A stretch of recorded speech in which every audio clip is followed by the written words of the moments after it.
you've used XD before, you know that the text tool does not have a bullet feature, which can be a little frustrating and cumbersome at times, but we're gonna go through a trick here that's gonna make it pretty useful. I think a little bit more useful than the plugin that it looks like Adobe released, or maybe they bought from somebody.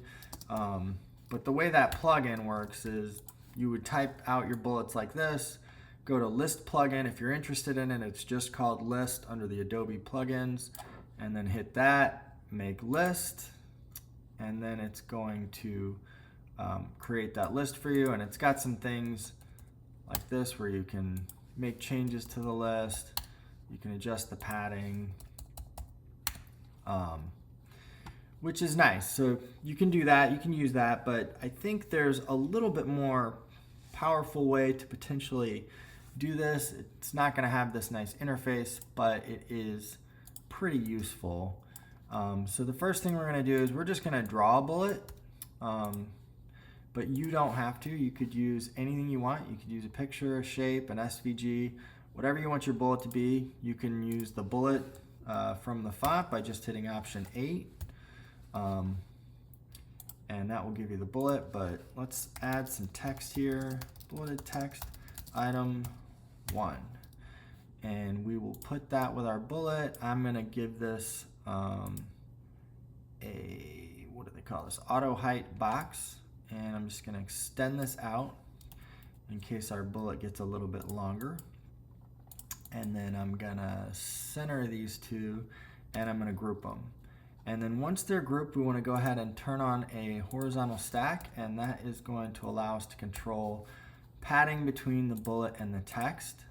And then here's kind of the trick that kind of makes this a little bit more powerful, is we're gonna right click it and we're gonna hit make component. And let's go over and do a good job labeling our layer, and we'll call that bulleted text main component. So now we have that, and we're gonna take this and we're gonna hold option or copy paste, and we're gonna make a second one, and we're gonna now group those, and then we're going to make that a vertical stack, and that will represent our spacing or padding between the bullets, and we'll set that at 15. So now, what if you want more bullets? All you do is double click and make sure you're at that first double click, not all the way here. You want to be double click into here, hit control, paste, paste, paste, and you can adjust how many bullets you have now.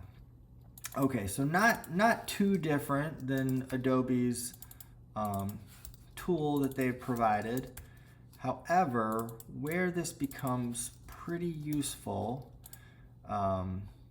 I'm not sure, I haven't played with this too much, but if I hit enter over here and start adding additional text, it just jumbles together, right?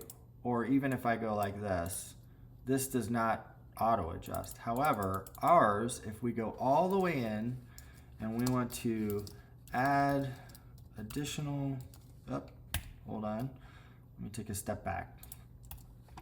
Once we create this, we need to copy it and we need to paste it. And the reason we're doing that is we need to get away from that main component, and then I'm gonna delete this. Okay, so now, if you want to add, we'll do one additional text that will auto adjust vertically.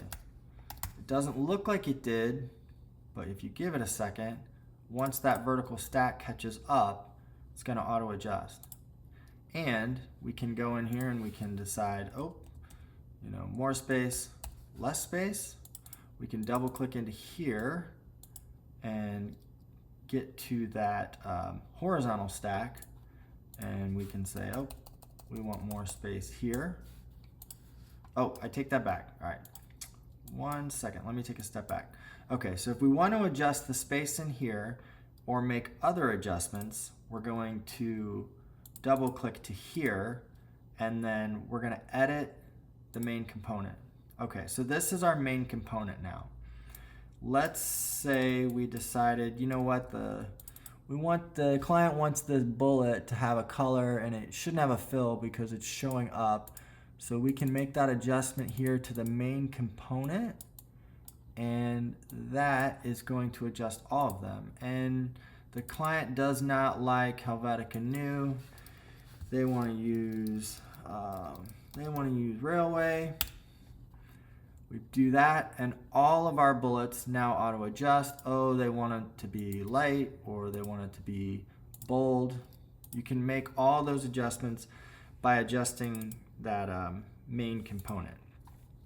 And it will adjust all of them. Now, if you come in here and you change the font of one of these subcomponents, I believe that's gonna stick. So you just have to be careful with how you're treating your list. Maybe you want that, but once you've done that, don't think that that is going to auto update. It's just gonna update the ones that haven't been touched. So always be careful that if you're going to make edits, or you want to make edits to this bulleted list, that we're gonna undo for a second here.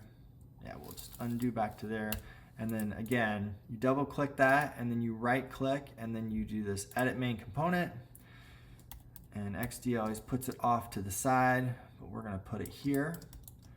And we can then make those adjustments. So that's just a little trick for the bullets. I'm gonna put this file on Gumroad if anybody's interested for a few dollars. If not, definitely no problem. Feel free to follow that tutorial, and hopefully that's helpful and solves some of the bullet issues inherent in not having a bullet feature in XD. I meant to mention this.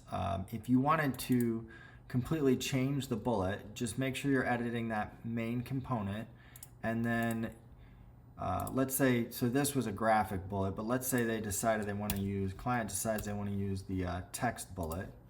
You can make your text bullet, come in here, and then double click all the way into that horizontal group, and then paste that in, and then you can either, well, you can delete out that bullet, and now we've changed that bullet completely. And then this bullet is font driven, so you can make the same kind of changes we were making to the bullet over here.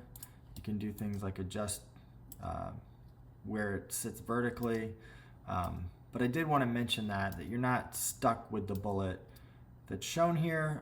You can put any bullet you want in.